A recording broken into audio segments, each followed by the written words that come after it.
السلام عليكم ورحمة الله وبركاته. إن الحمد لله نحمده ونستعينه ونستغفره ونعوذ بالله من شرور أنفسنا ومن سيئات أعمالنا. من يهده الله فلا مضل له ومن يضلله فلا هادي له. أشهد أن لا إله إلا الله وحده لا شريك له وأشهد أن محمدا عبده ورسوله. اللهم صل وسلم على نبينا محمد وعلى آله وصحبه أجمعين. Amma ba'du. Pada kesempatan yang berbahagia ini saya akan menyampaikan ulasan tentang transaksi seputar ladang. Namun transaksi ini akan kita buat sedikit terperinci. Yang pertama yang akan kita bahas adalah transaksi garap ladang atau muzara'ah. Sahabatku petani muslim yang semoga senantiasa Allah rahmati, pembahasan pertama mengenai beberapa transaksi yang berkaitan dengan ladang adalah garap ladang. Di tengah masyarakat petani, praktik garap ladang bukanlah sesuatu yang asing. Misalkan di masyarakat Jawa biasa dikenal istilah maro, yang berasal dari kata separo, yang berarti separuh atau setengah. Istilah maro ini berarti ada kerjasama antara dua pihak. Pihak pertama adalah pemilik ladang dan pihak kedua adalah petani atau penggarap ladang. Ketika sudah panen, maka hasilnya dibagi dua. Separuh buat pemilik tanah dan separuh buat penggarap. Makanya istilah garap ladang ini disebut maro.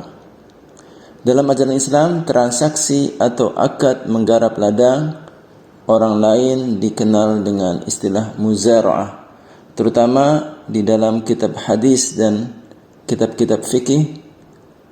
Akad ini adalah akad kerjasama yang terdiri dari dua pihak. Pemilik ladang adalah pihak pertama dengan bentuk modal berupa ladang, dan penggarap ladang adalah pihak kedua dengan bentuk modal utama berupa tenaga dan keahlian bercocok tanam. Dengan dua kombinasi awal, yaitu ladang dari pihak pertama dan tenaga dan skill bercocok tanam dari pihak kedua, inilah yang membuat proses penggarapan ladang bisa berlangsung. Oleh karena garap ladang ini adalah dalam ajaran Islam, maka uraian masalahnya sudah dijelaskan dengan panjang lebar oleh para ulama, sehingga saya akan mengajak Anda mempelajari masalah garap ladang ini sebagaimana yang dibahas oleh para ulama. Begitu banyak penjelasan para ulama, baik ulama hadis maupun ulama fikih, tentang masalah garap ladang atau muzara'ah ini. Maka simaklah penjelasannya sebagai berikut. Sahabat petani muslim yang semoga Allah rahmati, pertama definisi muzara'ah.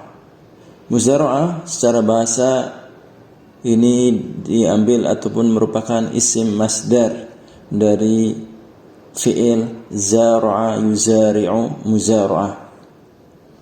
Dalam kamus Al-Mu'jamul Wasit disebutkan muzara'ah adalah suatu metode pemanfaatan ladang pertanian dengan cara kerjasama antara pemilik ladang dengan petani dalam penggarapan ladang dan membagi hasil panennya di antara kedua belah pihak dengan perbandingan bagi hasil yang disepakati ketika akad atau disepakati berdasarkan kebiasaan yang berlaku di masyarakat. Adapun muzara'ah secara istilah telah didefinisikan oleh para ulama fikih dengan definisi yang berbeda-beda tergantung madhab yang diikuti. Madhab Al-Hanafiyah mendefinisikan muzara'ah adalah akad atas bertani dengan imbalan sebagian dari hasil panen, sehingga hakikat muzara'ah menurut Al-Hanafiyah adalah memiliki manfaat sekarang dan kerjasama di masa depan. Maksudnya awalnya adalah akad ijarah, sewa ladang, dan akhirnya adalah syarikah, kerjasama dalam bagi hasil panen. Sementara madhab Malikiyah mendefinisikan muzara'ah adalah kerjasama dalam bertani, sehingga muzara'ah menurut Al-Malikiyah termasuk akad syarikah, kerjasama, sebagaimana terlihat jelas dalam definisi, dan ini menunjukkan mereka mensyaratkan bolehnya muzara'ah ketika terpenuhinya ketentuan syarikah dan ijarah untuk dua belah pihak. Madhab Asy-Syafi'iyah membedakan antara muzara'ah dan mukhabarah. Ditinjau dari asal benihnya. Ditinjau dari asal benihnya berasal dari pihak mana. Mukhabarah adalah transaksi atas ladang dengan bagi hasil apa yang dipanen dari ladang tersebut, dan benih berasal dari pihak petani atau penggarap. Sedangkan muzara'ah adalah transaksi atas ladang dengan bagi hasil apa yang dipanen, dan benih berasal dari pihak pemilik ladang. Madhab Al-Hanabilah ada dua definisi karena ada perbedaan riwayat. Definisi pertama, muzara'ah adalah menyerahkan ladang dan benih kepada petani yang menggarapnya dengan perbandingan yang diketahui dari hasil panen. Ini adalah definisi yang paling banyak digunakan di kalangan Al-Hanabilah. Definisi kedua, muzara'ah adalah menyerahkan ladang kepada petani atau penggarapnya dan benih berasal dari salah satu dari kedua pihak tersebut. Definisi pertama mensyaratkan benih dari pemilik ladang, dan definisi kedua membolehkan benih berasal dari penggarap atau petani. Sedangkan definisi yang lebih singkat dan mencakup maknanya adalah muzara'ah adalah akad yang mencakup memberikan ladang pertanian kepada orang yang hendak menggarap dan bertani di ladang tersebut dengan hasil panen untuk keduanya sesuai kesepakatan. Muzara'ah termasuk jenis tolong-menolong antara penggarap dan pemilik ladang. Di satu sisi, umumnya penggarap adalah orang yang pandai bercocok tanam tetapi tidak mempunyai ladang. Dan di sisi yang lainnya, terkadang juga pemilik ladang adalah orang yang tidak cakap dalam bercocok tanam. Sehingga Islam mensyariatkan muzara'ah sebagai bentuk kelembutan dan perhatian Islam terhadap kedua belah pihak tersebut. Sahabatku petani muslim yang semoga senantiasa Allah rahmati,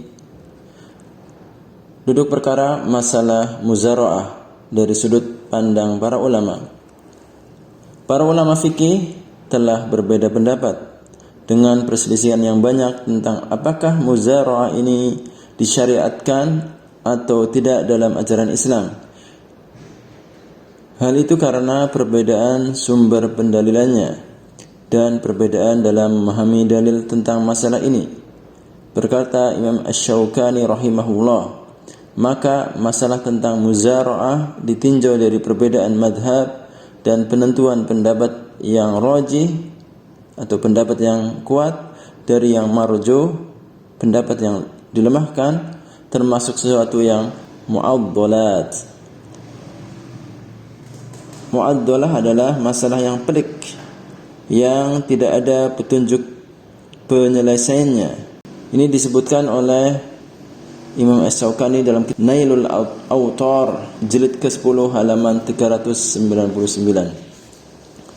Sebab perbedaan pendapat tersebut adalah pertama, hadis-hadis dan athar-athar tentang masalah ini saling bertolak belakang.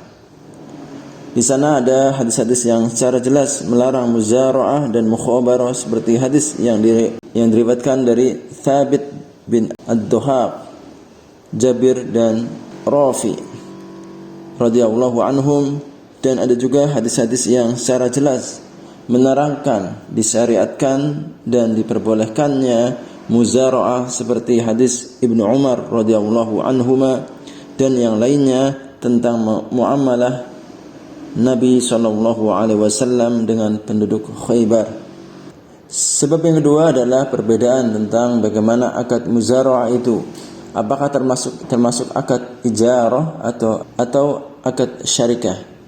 Sebelum membahas perbedaan pendapat, maka perlu diuraikan dulu duduk permasalahannya. Pertama, sebenarnya semua ulama fikih bersepakat tentang batalnya muzara'ah jika bagi hasil dilakukan berdasarkan lokasi. Misalkan pemilik ladang mendapat petak A dan petani atau penggarap mendapatkan hasil panen di petak B. Kedua, sebagian besar ulama membolehkan muzara'ah jika mengikuti akad musaqah, kecuali Abu Hanifah rahimahullahu taala yang berpendapat batalnya akad muzara'ah secara mutlak. Para ulama fikih berselisih tentang disyariatkannya muzara'ah jika berdiri sendiri tanpa akad musaqah. Sahabatku petani muslim yang semoga senantiasa Allah rahmati, beranjak ke dalil-dalil disyariatkannya muzara'ah. Berarti kita akan menyebutkan dari pendapat pertama, yaitu pendapat yang membolehkan muzara'ah secara umum. Meskipun ada perbedaan di beberapa syarat muzara'ah, ini adalah pendapat jumhur ulama. Berkata Ibnu Qudamah rahimahullah, muzara'ah diperbolehkan dan merupakan pendapat banyak dari ahli ilmu. Dan Ibnu Qayyim al-Jauziyah rahimahullah menukilkan bahwa ini adalah pendapat ahli fikih dari kalangan ahli hadis seperti Imam Ahmad, Imam Al-Bukhari, Ishaq, Laith bin Sa'ad, Ibnu Khuzaimah, Ibnu Al-Munzir, Abu Dawud, dan juga pendapat dari Abu Yusuf dan Muhammad, dua murid dari Imam Abu Hanifah. Dan merupakan pendapat para sahabat seperti Umar, Ali, Abdullah bin Mas'ud, dan Sa'ad.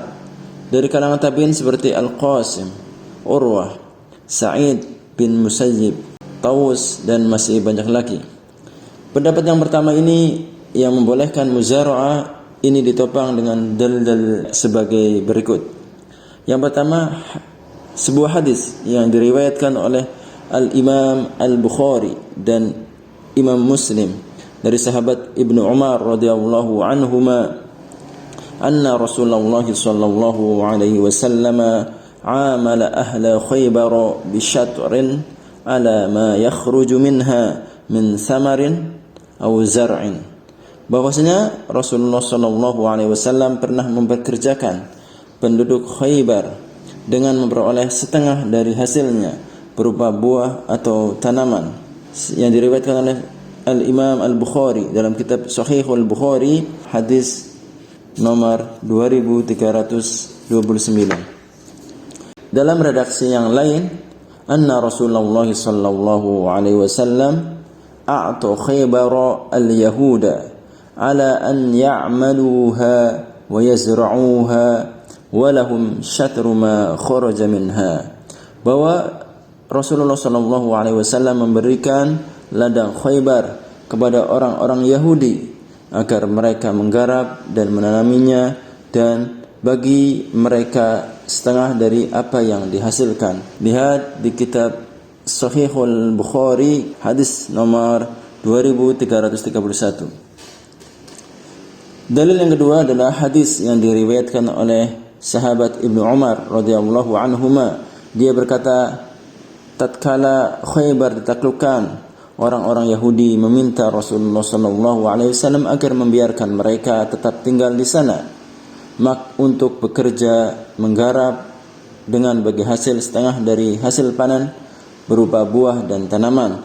Maka Rasulullah sallallahu alaihi wasallam bersabda, nuqarrikum biha ala dzalika ma syi'na. Aku biarkan kalian tinggal seperti kesepakatan tersebut dengan batas waktu terserah kami. Ini bisa dilihat di kitab Sahihul Bukhari hadis nomor 2338. Dalil yang ketiga dari nukilan secara ta'liq oleh Imam Al-Bukhari rahimahullah tentang muzara'ah yang dilakukan generasi salaf tanpa ada pengingkaran. Telah berkata Qais bin Muslim dari Abu Ja'far, dia berkata, tidaklah di Madinah kaum muhajirin melainkan melakukan muzara'ah dengan bagi hasil sebesar sepertiga atau seperempat, dan telah melakukan muzara'ah, yaitu Ali, Sa'ad bin Malik, Abdullah bin Mas'ud, Umar bin Abdul Aziz, Al-Qasim, Urwah, keluarga Abu Bakar, keluarga Umar, keluarga Ali, dan Ibnu Sirin. Kemudian beliau menyebutkan sejumlah para sahabat dan tabi'in yang melakukan muzara'ah. Jadi muzara'ah ini dipraktikkan oleh para sahabat dan tabi'in. Di antaranya Ali bin Abi Thalib radhiyallahu anhu yang berpendapat tidak masalah dengan muzara'ah. Yang kedua Sa'ad bin Malik dan Ibnu Mas'ud, di mana mereka melakukan muzara'ah dengan bagi hasil sepertiga dan seperempat. Umar bin Khattab radhiyallahu anhu juga melakukan muzara'ah. Jika benih berasal darinya, maka bagi hasil buatnya sekian, dan apabila benih berasal dari para petani, maka bagi hasil buat mereka sekian. Dari Mujahid menyebutkan Ibnu Umar biasa menyerahkan ladangnya untuk digarap dengan bagi hasil sepertiga. Dari Umar, dia berkata, saya bertanya kepada Az-Zuhri tentang seorang yang memberikan ladangnya untuk digarap dengan bagi hasil sepertiga atau seperempat. Dia menjawab tidak mengapa. Juga dari Hisham bahwa Ibnu Sirin mengutusnya kepada Al-Qasim bin Muhammad untuk bertanya tentang seorang yang berkata kepada temannya, garaplah ladangku dan bagimu sepertiga dan atau seperempat. Maka Al-Qasim menjawab, tidak mengapa, aku kembali kepada Ibnu Sirin dan mengabarkan tentang hal tersebut. Maka dia berkata, ini adalah sebaik-baik dalam pemanfaatan ladang. Ditanyakan kepada Abu Ja'far Al-Baqir tentang muzara'ah dengan bagi hasil sepertiga atau seperempat, maka beliau menjawab, saya melihat keluarga Abu Bakar, keluarga Umar, dan keluarga Ali, dan mendapati mereka melakukan muzara'ah seperti itu. Lihat kitab Aqdul Muzara'ah fi Fiqhil Islami Dirasatan wa Muqaranatan halaman ke-21. Dalil yang keempat adalah mengkiaskan muzara'ah dengan mudharabah atau kerjasama bisnis. Hal itu karena muzara'ah adalah akad kerjasama antara pemilik ladang dan pekerjaan bercocok tanam, maka muzara'ah diperbolehkan sebagaimana mudharabah. Kalau kita lihat mudharabah itu di satu sisi ada pemilik modal dan satu lagi adalah pelaku usaha. Dan di sini juga sama, pemilik modalnya adalah yang mempunyai ladang dan pelaku usahanya adalah petani. Dalil yang kelima bahwa adanya kebutuhan yang mendorong adanya akad semacam ini. Berkata Ibnu Qayyim rahimahullah, sesungguhnya di dalam muzara'ah ada kebutuhan padanya, adanya maslahat dan tegaknya urusan manusia oleh sebab muzara'ah yang menyebabkan tercegahnya pengharaman dan pelarangan muzara'ah. Karena banyak pemilik ladang yang tidak sanggup menggarap sendiri dan tidak mampu menanaminya, sedangkan di sisi lain ada para petani dan pekerja yang membutuhkan ladang garapan, sedangkan mereka memang berbakat dan minatnya adalah bercocok tanam, namun mereka tidak memiliki ladang. Ini termasuk hikmah dari syariat dan kasih sayang Allah kepada umatnya, sehingga diperbolehkan menyerahkan ladang kepada orang yang mau menggarap dan menanaminya dan berserikat dalam hasil panennya. Satu pihak dengan tenaganya dan pihak lain dengan ladangnya, dan apa saja yang Allah rizkikan dari hasil panen untuk kedua belah pihak. Ini adalah puncak dari keadilan, kasih sayang dan maslahat. Sebagaimana di musaqah dan mudharabah ada kebutuhan masyarakat, bahkan kebutuhan atas muzara'ah lebih urgen daripada mudharabah karena manusia sangat membutuhkan bahan pangan. Dan ladang tidak bisa bermanfaat dengan menghasilkan bahan pangan kecuali dengan menggarapnya, berbeda dengan harta dalam akad mudharabah. Jadi ini adalah yang disebutkan sangat benar sekali ya. Kalau kita lihat banyaknya lahan-lahan kosong, lahan-lahan tidur, itu karena pihak pemilik lahan tidak mau bekerja sama dengan para petani, sehingga lahan-lahan mereka banyak yang tidak tertanami. Begitu juga karena para penggarap atau petani kurang proaktif untuk mengajak kerjasama dengan para pemilik lahan, sehingga ketika akad muzaraah ini bisa terlaksana, maka secara otomatis lahan tidur, lahan kosong akan otomatis berkurang karena semua akan ditanami oleh para penggarap. Sahabatku petani muslim yang semoga senantiasa Allah rahmati, menginjak kita ke pendapat yang kedua, yaitu pendapat yang menyatakan bahwa muzaraah tidak disyariatkannya secara mutlak. Dan ini adalah pendapat dari Imam Abu Hanifah rahimahullahu ta'ala. Dalilnya adalah yang pertama adalah hadis yang diriwayatkan dari Abdullah bin As-Sa'ib. Dia berkata, saya bertanya kepada Abdullah bin Ma'kil tentang muzaraah. Kemudian beliau menjawab, telah mengabarkan kepadaku Thabit bin Ad-Duhaq bahwa Rasulullah SAW melarang muzaraah. Lihat Sahih Muslim, Kitabul Buyu' bab fil muzaraah wal mu'ajirah. Hadis nomor 1549. Dan pada riwayat lain dari Abdullah bin Sa'ib, dia berkata, kami memasuki majelis Abdullah bin Ma'kil. Kemudian kami bertanya tentang muzaraah, maka dia menjawab, Sabit berpendapat bahwa Rasulullah SAW melarang muzaraah dan membolehkan mu'ajirah atau ijarah. Beliau bersabda, mu'ajirah tidak mengapa. Atau jawaban atas argumentasi ini adalah muzaraah dalam hadis ini masih umum. Muzaraah yang mana? Apakah muzaraah yang bagi hasilnya berdasarkan lokasi? Kalau berdasarkan lokasi, memang semua ulama bersepakat akan tidak bolehnya model muzaraah seperti ini. Adapun muzaraah dengan pembagian hasil berupa nisbah atau persentase, misalkan setengah, sepertiga, seperempat, maka ini diperbolehkan. Dalil yang kedua adalah hadis dari sahabat Jabir bin Abdullah radhiyallahu anhuma bahwa Rasulullah SAW melarang qira'ul ardi. Pada redaksi yang lain dia berkata, telah bersabda Rasulullah SAW, siapa yang mempunyai ladang hendaklah dia menanaminya. Jika dia tidak mampu, maka hendaklah dia menyuruh saudaranya untuk menanaminya. Dalam riwayat lain juga, maka jika dia tidak mampu menanaminya dan tidak kuat menggarapnya, hendaklah diberikan kepada saudaranya dan jangan disewakan kepadanya. Maka jawaban atas argumentasi yang kedua ini kita sebutkan bahwasanya Imam Al-Bukhari rahimahullah menyebutkan dengan sanadnya dari Amr bin Dinar.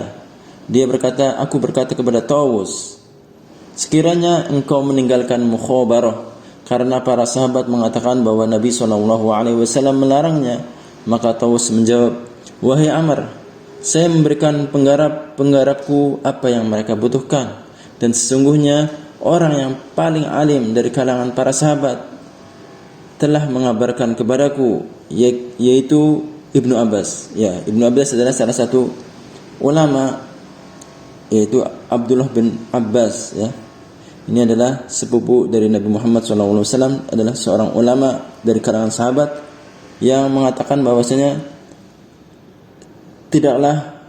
beliau tidaklah melarangnya, akan tetapi beliau bersabda, salah seorang kalian memberikan ladangnya kepada saudaranya lebih baik daripada mengambil bayaran tertentu. Ini bisa dilihat di kitab Sahih Al-Bukhari, kitab Al-Harsu wal Muzara'ah, bab hadis nomor 2330. Artinya pelarangannya itu tidak bermaksud melarang muzara'ah dengan sebenar-benarnya pelarangan, sebatas menunjukkan ada yang lebih utama, ada yang lebih baik dari menyewakan ladang dan menggarap ladang, yaitu memberikan ladang secara cuma-cuma. Ini adalah penafsirannya. Jadi bukan berarti melarangnya, tapi menunjukkan yang lebih baik yaitu diberikan ladang tersebut secara cuma-cuma. Bisa juga berarti Rasulullah tidak melarang muzara'ah yang akadnya benar, dan hanya saja melarang muzara'ah dengan akad yang keliru. Jadi yang artinya juga bisa jadi Rasulullah itu bukan melarang muzara'ah secara umum, tapi yang dilarang oleh Rasulullah adalah muzara'ah yang akadnya keliru. Ini adalah jawabannya. Yang ketiga, dalil yang ketiga adalah hadis yang diriwayatkan dari sahabat Rafi' bin Khadij radhiyallahu anhu. Dia berkata, kami melakukan mukhabarah pada zaman Rasulullah sallallahu alaihi wasallam, maka kami menyewakannya dengan bagi hasil sepertiga atau seperempat atau dengan makanan tertentu. Pada suatu hari salah seorang dari paman-pamanku mendatangiku dan berkata, Rasulullah sallallahu alaihi wasallam melarang kami atas perkara yang bermanfaat bagi kami, akan tetapi menaati Allah dan Rasulullah adalah lebih bermanfaat bagi kami. Beliau melarang muhaqalah, berupa menyewakan ladang bagi hasil sepertiga, seperempat atau dengan makanan tertentu. Beliau menyuruh pemilik ladang untuk menanaminya sendiri atau memberikan ladangnya kepada orang lain untuk menanaminya, dan melarang menyewakan ladangnya dan semisalnya. Dalil yang ketiga ini bisa kita jawab dengan jawaban bahwasanya hadis ini masih bersifat mujmal atau masih umum atau global, dan bisa dijelaskan dengan riwayat-riwayat lain yang membolehkan. Yang keempat, dalil qiyas muzara'ah seperti penyewaan ladang, maka bagi hasil adalah merupakan akad penyewaan dengan bayaran yang tidak diketahui nilainya, majhul, dan penyewaan dengan sesuatu yang tidak diketahui nilainya itu adalah tidak diperbolehkan. Jawaban atas argumentasi yang keempat ini adalah bahwasanya muzara'ah itu akad atas pekerjaan pada sebuah harta yaitu ladang dengan sebagian dari hasilnya sebagaimana mudharabah, karena orang yang melakukan mudharabah memperoleh bagi hasil yang belum ada dan belum diketahui. Bahkan terkadang penyewaan pun boleh atas barang yang manfaatnya tidak ada. Juga qiyas tidak bisa membatalkan nas atau dalil dan ijma', ya. Sahabatku petani muslim yang semoga senantiasa Allah rahmati, kita beranjak ke pendapat yang ketiga, bahwasanya muzara'ah diperbolehkan jika mengikuti akad musaqah. Jika akadnya berdiri sendiri, maka tidak sah akadnya.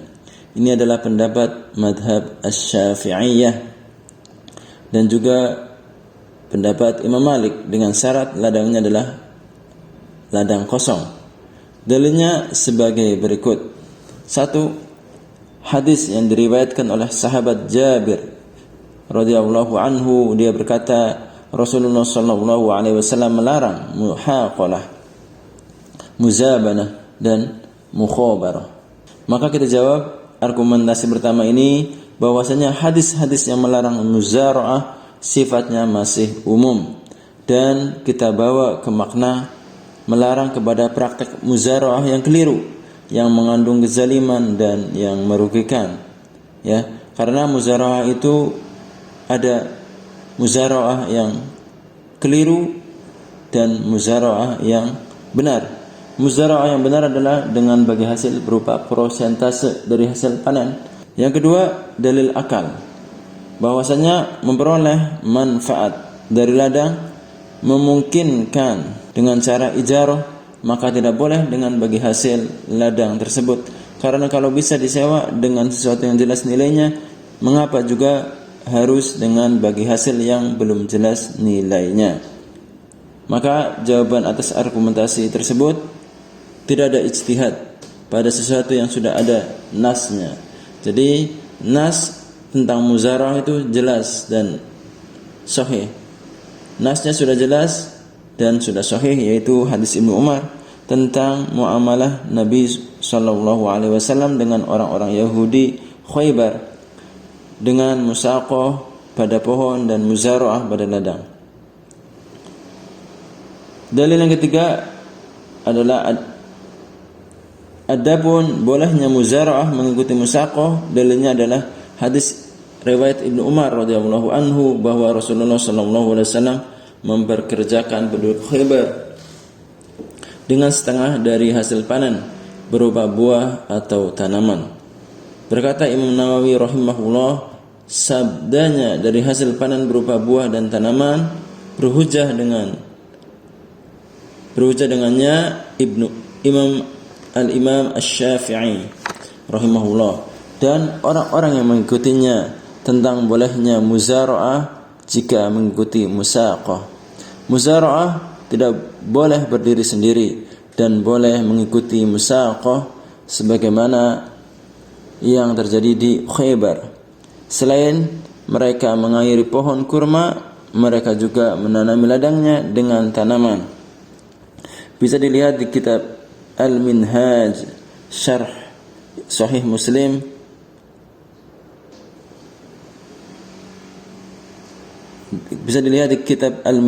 Syarah Sahih Muslim bin Hajjaj jilid yang 10 halaman 210. Maka jawaban atas argumentasi ini juga berkata Imam Nawawi dalam kitab yang sama, tidak diterima pendapat bahwa muzara'ah di Khaybar diperbolehkan karena mengikut kepada akad musaqah. Bahkan boleh berdiri sendiri dengan dasar pembolehan musaqah juga terdapat pada muzara'ah, yaitu kias terhadap qirat al-mudarabah yang diperbolehkan secara ijma', dan itu sama seperti muzara'ah. Sahabatku petani muslim yang semoga senantiasa Allah rahmati, kesimpulannya dari 3 pendapat yang tadi disebutkan, jelas pendapat yang pertama yang membolehkan muzara'ah adalah pendapat yang paling kuat.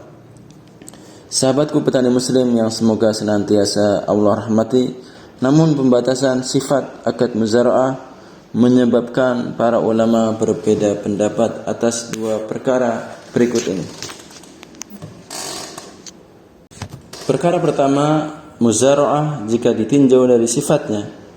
Ini masalahnya adalah apakah termasuk akad ijarah atau akad syarikah.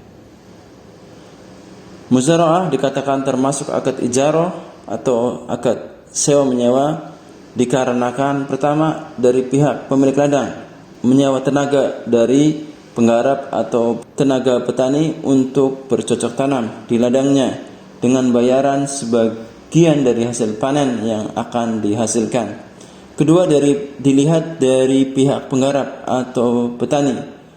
Disebut ijarah karena petani atau penggarap menyewa ladang kepada pemilik ladang untuk bercocok tanam dengan biaya sewa berupa sebagian hasil panen yang akan diperoleh nantinya. Sedangkan muzara'ah disebut sebagai akad syarikah atau akad kerjasama karena pemilik ladang berkontribusi menyediakan modal berupa ladang, sedangkan penggarap atau petani berkontribusi menyediakan tenaga dan skill pertanian. Kolaborasi keduanya dengan bekerja sama dalam sebuah usaha, yaitu usaha bercocok tanam, dengan bagi hasil yang berasal dari hasil panen yang nanti akan diperoleh. Jadi bisa dilihat dari 2 sisi ya. Dari sisi ijarah memang bisa terlihat, bisa juga dilihat dari sisi muzara'ah juga bisa. Pendapat yang lebih kuat adalah pendapat yang mengatakan muzara'ah adalah termasuk akad syarikah atau akad kerjasama, bukan akad ijarah atau akad sewa menyewa, dengan berbagai alasan sebagai berikut. Alasan pertama adalah muzara'ah kedua belah pihak bersama-sama menanggung keuntungan dan kerugian. Ini adalah prinsip dari akad kerjasama. Jika misalnya terjadi gagal panen, tentu kedua belah pihak sama-sama tidak mendapatkan bagi hasil, baik pemilik ladang ataupun petani. Berbeda dengan sewa menyewa, ketika terjadi kerugian, maka hanya ditanggung oleh penyewa saja.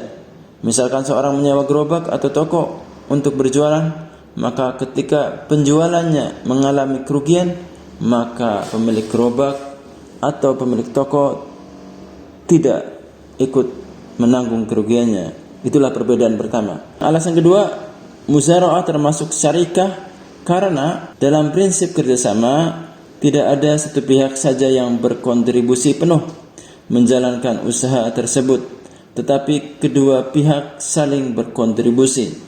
Pihak pemilik tanah berkontribusi menyediakan ladang, dan pihak petani atau penggarap berkontribusi menyediakan tenaga dan keahlian bercocok tanam. Adapun benih, pupuk, dan alat pertanian bisa berasal dari pemilik ladang ataupun berasal dari pihak petani ataupun dari keduanya. Di sini ada saling bahu-membahu dan kerjasama untuk menghasilkan panen yang melimpah. Sementara kalau akad ijarah itu tidak ada, pihak penyewa saja yang banting tulang. Ya. Alasan ketiga, muzara'ah termasuk akad syarikah karena keuntungannya dibagi dengan perhitungan prosentase atau perbandingan tertentu. Misalkan hasil panen dibagi 50% untuk pemilik ladang dan 50% untuk petani. Atau untuk pemilik ladang mendapat sepertiga hasil panen dan petani mendapat 2/3 dari hasil panen. Pembagian menggunakan prosentase atau perbandingan hanya ada di akad syarikah. Berbeda dengan ijarah. Akad sewa menyewa itu biaya sewa harus menunjukkan nilai tertentu, bukan persentase atau perbandingan. Alasan keempat adalah akad muzara'ah tidak harus dengan ucapan. Berbeda dengan ijarah, harus dengan ucapan akadnya. Jadi akad muzara'ah tidak memerlukan akad secara formal atau akad hitam di atas putih, itu tidak perlu. Sahabatku petani muslim yang semoga senantiasa Allah rahmati, kita lanjutkan ke masalah kedua. Muzara'ah jika ditinjau dari jenis akadnya, apakah termasuk akad yang jaiz atau akad yang lazim? Akad jaiz maksudnya adalah akad yang membolehkan satu pihak membatalkan atau menghentikan akad di tengah jalan tanpa persetujuan pihak yang satunya lagi, seperti akad syarikah, wakalah, ariyah, dan wadi'ah. Jika akad bisa dibatalkan secara sepihak meskipun pihak yang lain tidak merelakannya, maka ini disebut akad yang jaiz. Sementara akad lazim adalah akad yang tidak membolehkan satu pihak membatalkan akad sehingga harus saling merelakan atau meridhoi, seperti akad jual beli. Ini adalah akad yang lazim. Ijarah juga termasuk akad yang lazim. Juga ada akad hiwalah. Kembali para ulama berbeda pendapat apakah muzara'ah ini termasuk akad yang jaiz atau akad yang lazim. Pendapat ini pun bercabang-cabang lagi. Ada yang mengatakan akad lazimnya dari awal akad sebelum benih ditanam dan ladang belum ada benihnya, maka tidak dibolehkan membatalkan akad tanpa alasan. Tetapi boleh bagi pemilik benih membatalkan akadnya selagi belum ditanami benihnya. Ini pendapat yang pertama ya. Jadi boleh kalau belum ditanam benihnya boleh dibatalkan. Tapi kalau sudah ditanam benih, ini tidak diperbolehkan. Ini pendapat yang pertama. Ada juga yang berpendapat akad lazimnya itu berlaku ketika sudah dilakukan penanaman benih atau bibit di ladang, maka sudah tidak boleh membatalkan akad. Juga ada yang berpendapat muzara'ah adalah akad lazim karena termasuk akad ijarah seandainya dibatalkan. Tapi pendapat yang kedua mengatakan bahwasanya muzara'ah adalah akad yang jaiz karena beberapa alasan sebagai berikut. Pertama, didukung dengan dalil yaitu kisah Khaybar, bahwasanya Nabi SAW tidak menentukan waktu berakhirnya atau akad muzara'ah dengan orang-orang Yahudi sekiranya muzara'ah termasuk akad lazim, maka tidak diperbolehkan akad tersebut tanpa penentuan waktu berakhirnya akad. Sebagaimana hadis yang diriwayatkan oleh sahabat Ibnu Umar radhiyallahu anhuma.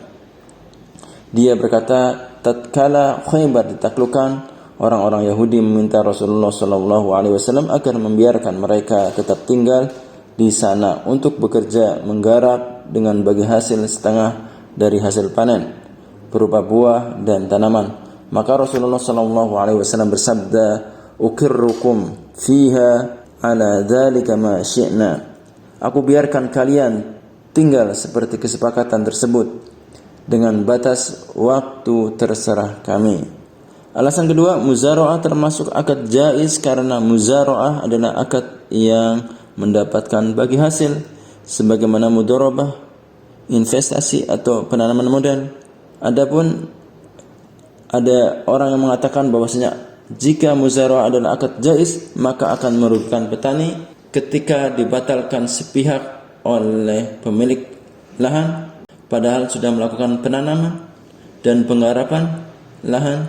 Maka jawabannya bahwa jika sudah bisa dipanen sebuah tanaman, maka memang tidak boleh dibatalkan sebagaimana mudharabah, jika juga tidak boleh dibatalkan ketika sudah ada keuntungan.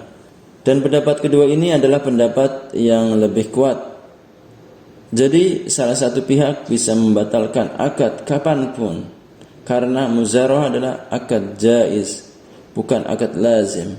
Apabila pembatalan akad ketika sudah muncul hasil panen, maka tetap berlaku akad muzara'ah, tidak bisa dibatalkan sebagaimana yang disepakati oleh kedua belah pihak dan dilakukan pembagian hasil panen. Apabila pihak penggarap atau petani membatalkan akad muzara'ah sebelum muncul hasil panen, maka dia tidak memperoleh bagi hasil sama sekali karena dia telah ridho atas gugurnya haknya terhadap bagi hasil yang seharusnya dia dapatkan, namun dia batalkan sendiri sebagaimana dalam akad mudharabah. Dan apabila pihak ladang, pemilik ladang membatalkan akad muzara'ah sebelum muncul hasil panen, maka dia harus membayar biaya penggarapan kepada petani atau penggarap ladang tersebut.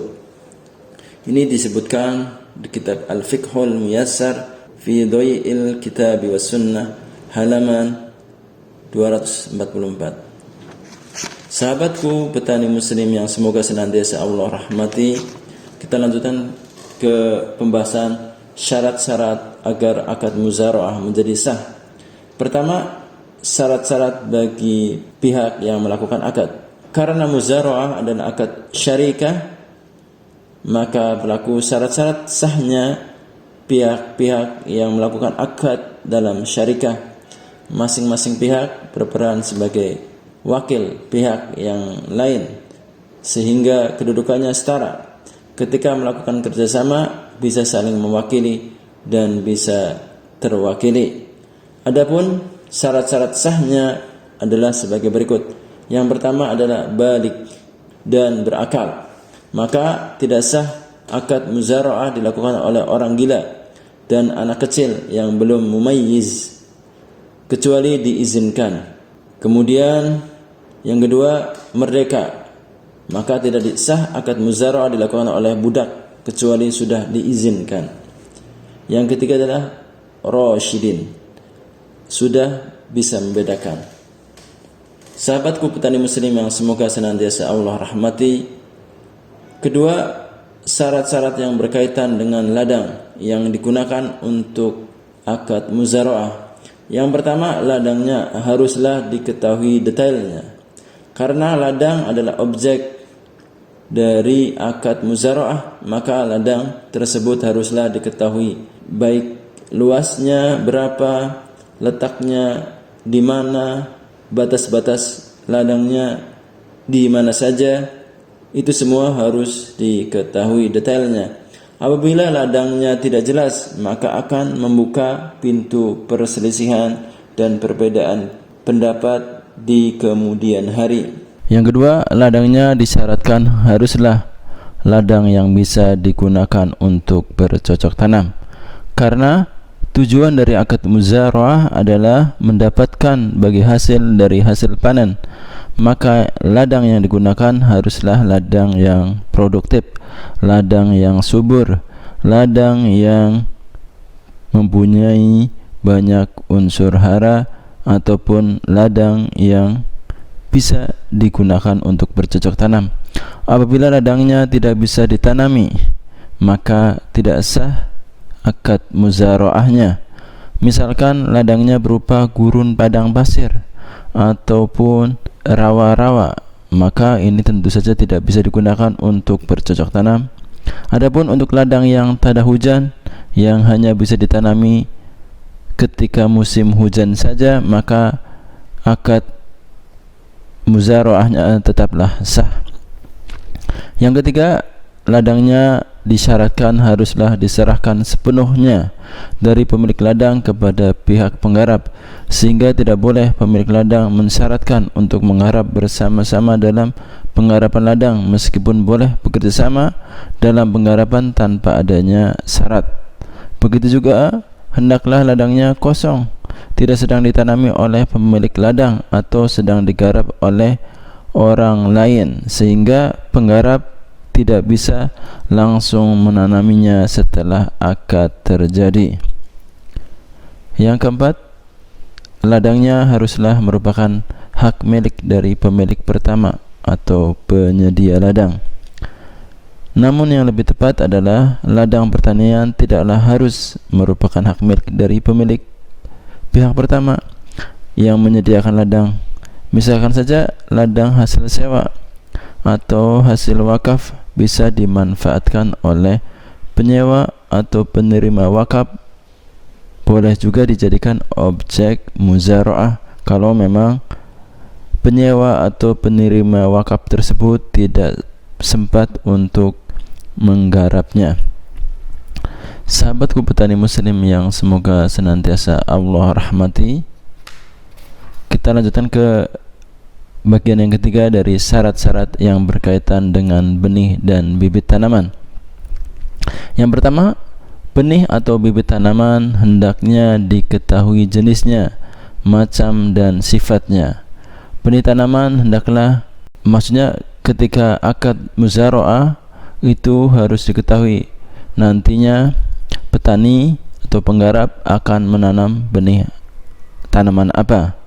Karena benih tanaman hendaklah diketahui jenis tanamannya, apa yang akan ditanam, sehingga akan diketahui potensi hasil panen yang akan diperoleh dan juga potensi nilai ekonominya. Karena tanaman yang berbeda tentu mempunyai potensi hasil dan juga potensi ekonomi yang berbeda juga. Begitu juga mengetahui jenis tanaman yang akan ditanam juga akan bermanfaat dalam proses budidayanya. Misalkan menanam padi, tentu proses budidayanya lebih banyak tenaga yang dibutuhkan dibandingkan menanam jagung. Ini sebenarnya hanya untuk menghindari perselisihan di kemudian hari. Namun apabila pemilik ladang sudah mempersilahkan atau membebaskan penggarap untuk menanam tanaman sesuai yang penggarap inginkan, itu maka tidak mengapa. Jadi syarat yang pertama ini tidak harus, namun lebih baiknya ketika akad itu dibicarakan sehingga nanti bisa mengetahui prospek pertanian yang akan dijalankan nantinya. Yang kedua, benih atau bibit hendaklah diketahui kuantitasnya. Tujuan dari diketahuinya kuantitas benih atau bibit tanaman adalah agar bisa diketahui apakah benih atau bibit tersebut bisa mencukupi untuk ditanam di ladang yang merupakan objek muzara'ah. Jangan sampai sudah disediakan ladang yang luas tetapi benih yang ada tidak mencukupi, sehingga hanya sebagian ladang saja yang mampu ditanami karena keterbatasan benih atau bibit tanaman. Ini tentunya alangkah lebih baiknya itu benihnya itu mencukupi untuk semua lahan. Karena tujuan dari muzara'ah itu adalah biar tanahnya itu tidak nganggur. Ketika benihnya kurang, tentu lahannya ada sebagian yang tidak ditanami. Itu artinya menjadi lahan tidur lagi. Syarat yang ketiga adalah kejelasan siapa yang harus menyediakan benihnya. Pendapat yang lebih kuat dalam masalah ini adalah pendapat yang tidak mensyaratkan benih dari pihak manapun. Dalilnya adalah dalam kisah muzaraah Nabi SAW dengan penduduk Khaybar, tidak disebutkan benih berasal dari pihak mana, meskipun secara jelas terlihat benih berasal dari pihak penduduk Khaybar. Dalilnya juga adalah bahwa Umar bin Khattab radhiyallahu anhu melakukan praktik muzaraah. Terkadang benih berasal dari beliau dan terkadang berasal dari penggarap. Ini menunjukkan bahwasanya benih bisa berasal dari pihak pertama, bisa juga dari pihak kedua, dan bisa juga berasal dari kedua belah pihak atau bersama-sama menyediakan benih. Karena modal yang diperhitungkan dalam akad muzaraah adalah ladang dari pihak pertama dan tenaga dari pihak kedua. Dan juga untuk siapa yang harus menyediakan benih itu, biar ketika akad itu nanti tidak saling mengandalkan, oh benihnya dari penggarap, sementara penggarap mengiranya dari pemilik lahan. Jadi biar tidak saling menunggu siapa yang membeli benih, karena benih juga termasuknya hal yang sangat urgen dalam akad muzaraah. Sahabatku petani muslim yang semoga senantiasa Allah rahmati, syarat yang keempat, syarat yang berkaitan dengan waktu atau tempo akad muzaraah. Pendapat yang terkuat adalah tidak disyaratkan adanya tempo atau waktu dalam akad muzaraah dengan alasan sebagai berikut. Yang pertama adalah hadis perkataan Nabi SAW kepada penduduk Yahudi Khaybar. Beliau bersabda, "Nukirrukum biha ala dzalika ma syi'na." Aku biarkan kalian tinggal seperti kesepakatan tersebut dengan batas waktu terserah kami.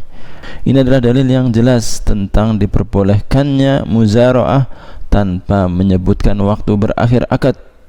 Pemilik tanah bisa saja menghentikan akad muzaraah kapan saja. Yang kedua, bahwasanya Umar radhiyallahu anhu ternyata mengeluarkan kaum Yahudi Khaybar ke daerah Taimah dan Yeriko. Sekiranya ada tempo bagi mereka, tentunya tidak boleh mengeluarkan orang Yahudi dari Khaybar. Yang ketiga, bahwasanya akad muzaraah adalah akad jaiz, sehingga tidak membutuhkan penentuan jangka waktu sebagaimana mudharabah dan akad-akad jaiz lainnya. Sahabatku petani muslim yang semoga senantiasa Allah rahmati, bagian yang kelima dari syarat-syarat yang berkaitan dengan hasil panen. Yang pertama, hasil panen yang dihasilkan dari ladang menjadi milik bersama-sama antara pemilik ladang dan penggarap. Jika hasil panen hanya untuk satu pihak saja, maka tidak sah. Jadi hasil panen harus dibagi hasilnya buat kedua belah pihak. Yang kedua, pembagian bagi hasil untuk kedua belah pihak berupa bagian tertentu dari keseluruhan hasil panen. Jika salah satu pihak mendapatkan nominal uang tertentu atau jumlah panen tertentu, maka ini tidak sah. Maksudnya, jika bagi hasilnya untuk penggarap misalkan itu berupa uang 1 juta atau hasil panen 5 kintal, sementara sisanya hasil panennya diserahkan buat pemilik ladang, maka ini tidak sah. Jadi harus berupa nisbah, perbandingan, prosentase dari hasil panen keseluruhan. Yang ketiga, bagian untuk pemilik ladang dan penggarap dalam kadar yang diketahui dengan perbandingan, yaitu 1/3 atau 1/4 dan semisalnya. Intinya prosentase. Karena tidak adanya kadar bagi hasil akan menyebabkan ketidakjelasan bagi hasil yang akan memicu perselisihan di kemudian hari. Sahabatku petani muslim yang semoga senantiasa Allah rahmati, bagian yang keenam, syarat-syarat yang berkaitan dengan alat yang digunakan dalam akad muzaraah. Alat di sini dimaksudnya adalah alat-alat yang digunakan penggarap untuk kegiatan bercocok tanam, seperti peralatan berkebun berupa cangkul, misalkan arit, bajak, termasuk juga sapi ataupun hewan ataupun traktor untuk membajak misalnya.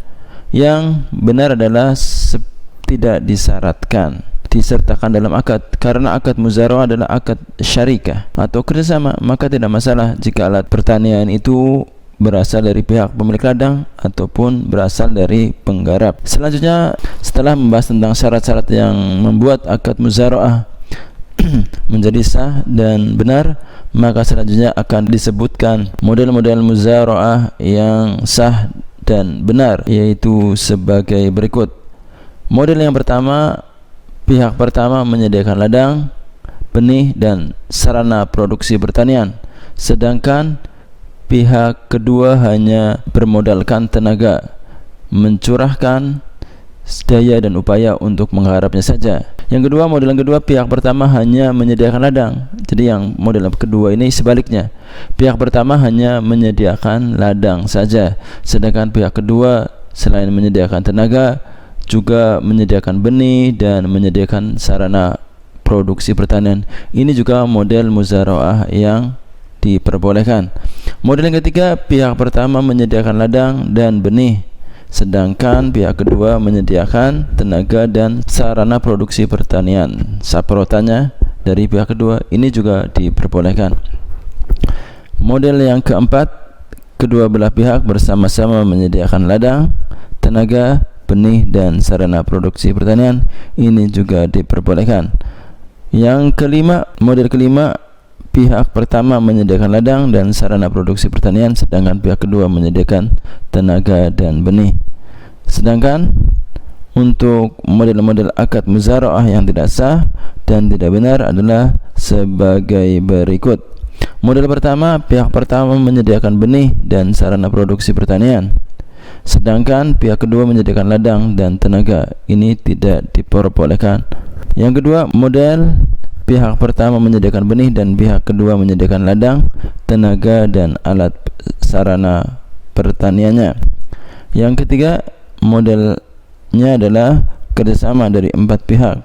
Pihak pertama menyediakan ladang, pihak kedua menyediakan tenaga, pihak ketiga menyediakan benih, dan pihak keempat menyediakan sarana produksi pertaniannya. Yang benar untuk model yang ketiga ini adalah bentuk yang sah dan diperbolehkan karena muzara'ah termasuk akad kerjasama, maka tidak mengapa jika pihak-pihak yang bekerjasama lebih dari dua belah pihak. Yang jelas, pemilik ladang dan penggarap itu dibedakan.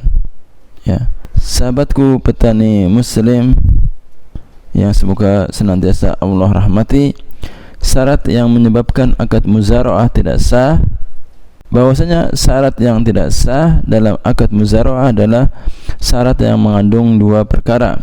Yang pertama, perkara pertama adalah perkara yang kembali kepada ketidakjelasan atau jahalah dari bagian yang akan diperoleh pihak pemilik ladang dan pihak penggarap, sebagaimana hadis yang diriwayatkan dari sahabat Rafi' bin Khadij radhiyallahu anhu bahwasanya dia berkata, kunna aktsaru ahlil Madinah haqulan wa kana ahaduna yukri ardahu fayaqulu hadhihi al-qati'ah li wa hadhihi lak farubbama akhrajat dhih walam takhruj dhih fanahahumun nabiyyu sallallahu alaihi wasallam. Kami adalah penduduk Ansor yang paling banyak kebunnya, dan salah seorang dari kami menyewakan tanahnya. Kemudian dia berkata, sebidang tanah ini untukku dan sebidang tanah yang itu untukmu. Maka terkadang satu bidang mengeluarkan tanaman atau berhasil panen, dan sebidang yang lain tidak mengeluarkan tanaman atau gagal panen. Maka Nabi sallallahu alaihi wasallam pun melarang mereka melakukan akad ini. Berkata Al-Imam Ibnu Hajar rahimahullah ketika menjelaskan hadis di atas, Imam Al-Bukhari mengisyaratkan bab ini bab ma yukrahu minasyuruti fil muzara'ah, yaitu bab tentang apa-apa yang dilarang dari syarat-syarat dalam muzara'ah, untuk membawa larangan pada hadis Rafi' jika terkandung di dalamnya syarat dalam akad tersebut berupa hal-hal yang belum jelas atau mengandung jahalah, ketidakjelasan, ataupun mengandung horor, yaitu sesuatu yang tidak pasti. Ya, ketika akadnya itu berupa bagian tertentu berdasarkan lokasi. Petak A ini nanti belum tahu apakah bisa panen atau gagal panen. Kalau gagal panen berarti nanti dia tidak mendapatkan bagian sama sekali.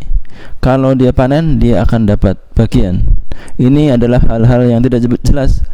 Walaupun petak ini bisa berhasil panen pun belum jelas juga apakah hasilnya banyak atau sedikit, melimpah ataupun kurang subur misalkan. Itu tidak pasti. Maka ini tidak diperbolehkan. Masalah mensyaratkan berdasarkan lokasi. Perkara kedua adalah salah satu pihak mendapat bagian yang tidak jelas atau sejumlah uang yang jelas atau takaran tertentu, atau mendapat bagian dari hasil panen petak tertentu, atau untuk pihak pertama dan pihak lainnya untuk pihak kedua, sebagaimana hadis yang diriwayatkan dari Hanzalah bin Qais al-Ansari. An Hanzalah ibn Qais al-Ansari قال سألت رافع بن خديج عن كراء الأرض بالذهب والورق فقال لا بأس به إنما كان الناس يؤاجرون على عهد النبي صلى الله عليه وسلم على الماذيانات وأقبال الجداول وأشياء من الزرع فيهلك هذا ويسلم هذا فلم يكن للناس كراء إلا هذا فلذلك زجر عنه فأما شيء معلوم مضمون فلا بأس به. Dari Hanzalah bin Qais al-Ansari, dia berkata, saya bertanya kepada Rafi' bin Khudij tentang penyewaan tanah dengan emas dan perak, maka dia menjawab, tidak mengapa, hanya saja orang-orang pada zaman Nabi SAW menyewakan tanah dengan imbalan apa yang tumbuh dari saluran air dan parit dan berupa aneka tanaman. Kemudian terkadang tanaman ini rusak dan yang itu selamat, artinya yang rusak berarti gagal panen, yang selamat itu bisa dipanen. Terkadang juga tanaman yang ini justru selamat dan tanaman yang itu justru rusak. Sedangkan orang-orang tidaklah melakukan penyewaan kecuali dengan model tersebut. Oleh karena itu Rasulullah SAW melarangnya. Adapun penyewaan dengan sesuatu imbalan yang jelas diketahui dan dapat dipertanggungjawabkan, maka tidak apa-apa.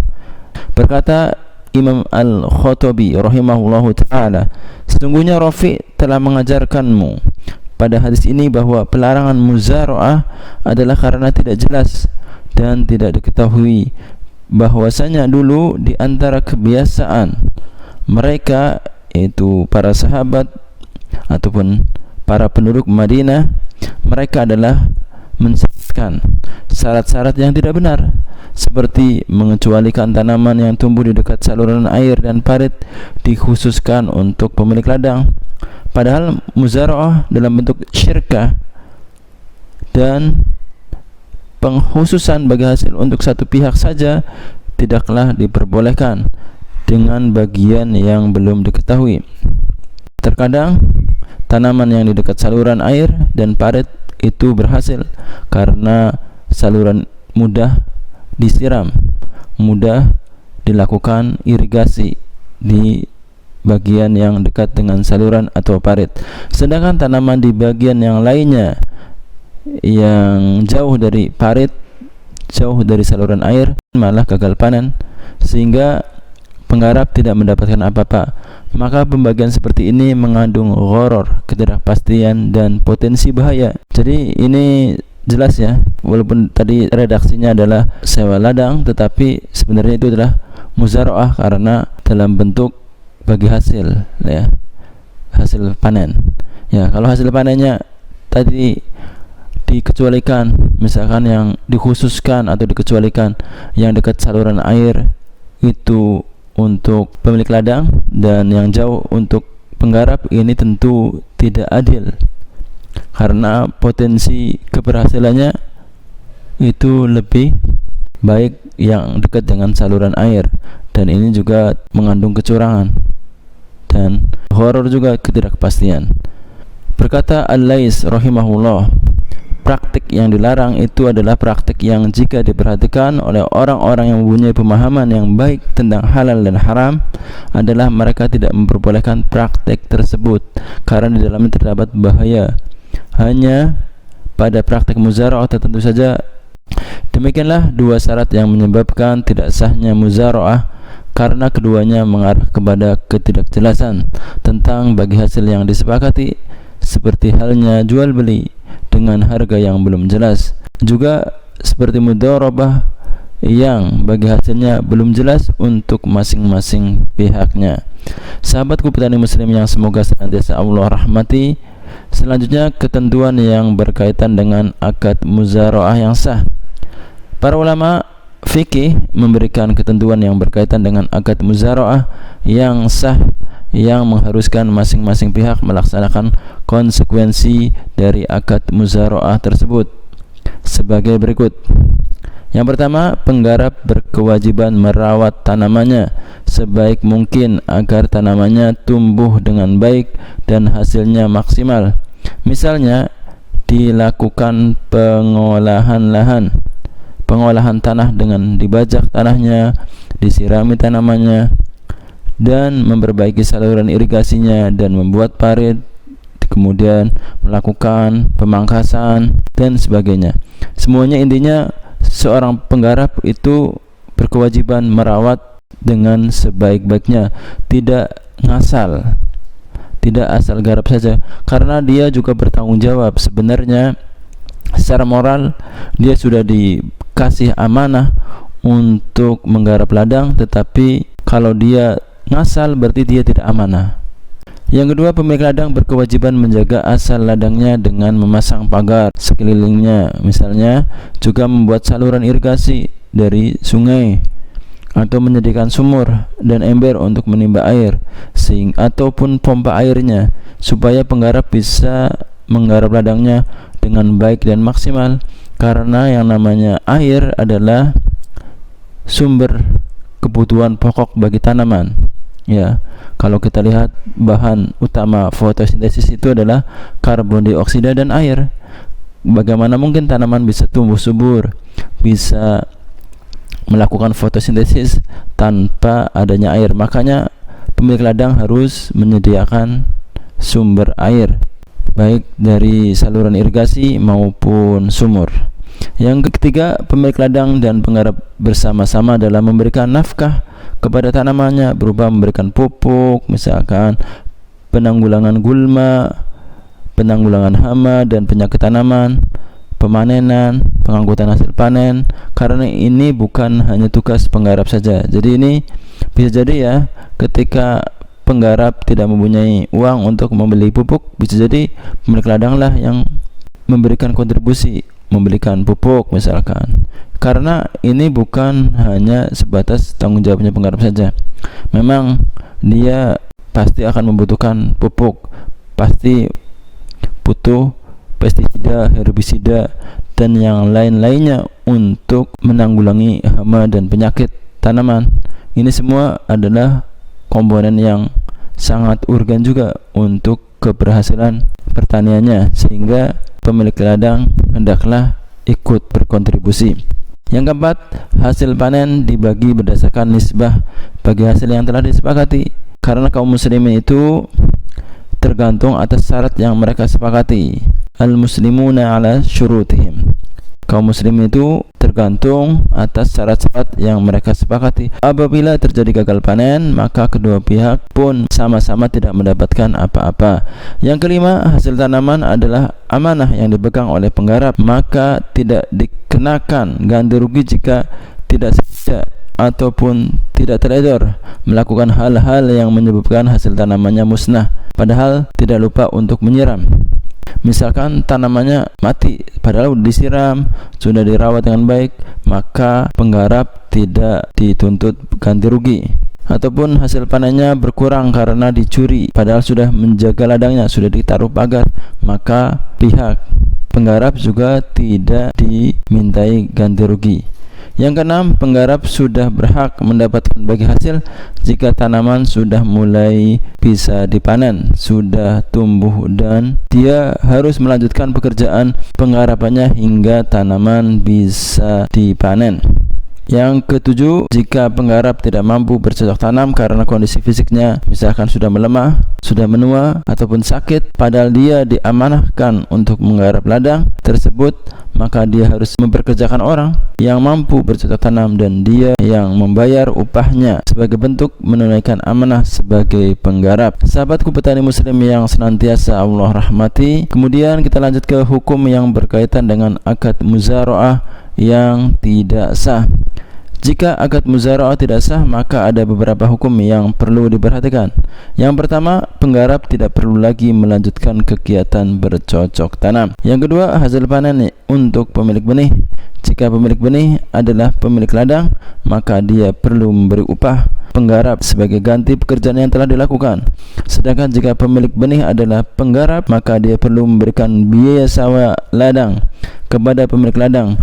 Dan jika benih dimiliki bersama-sama oleh kedua belah pihak, maka hasil panen menjadi milik kedua belah pihak dengan menghitung juga biaya sewa ladang dibayar pihak penggarap dan biaya upah tenaga penggarapan yang dibayar oleh pemilik ladang. Yang ketiga, karena akad musyawarah adalah akad syarikah atau kerjasama, maka jika akadnya tidak sah dan tidak menghasilkan hasil panen, maka kedua belah pihak tidak mendapatkan apa-apa. Sahabatku petani muslim yang semoga senantiasa Allah rahmati, kemudian hukum yang berkaitan dengan pembatalan akad muzara'ah. Pembatalan akad muzara'ah mungkin saja terjadi. Pembatalan terjadi karena pembatalan oleh pihak pemilik ladang atau pembatalan dilakukan oleh pihak penggarap atau petani. Salah satu pihak yang ataupun ada salah satu pihak meninggal atau pihak salah satunya ada yang gila, kabur, ataupun tercegahnya penggarap dari mengerjakan kegiatan bercocok tanam. Adapun ketentuan-ketentuan dalam pembatalan akad muzara'ah adalah sebagai berikut. 1.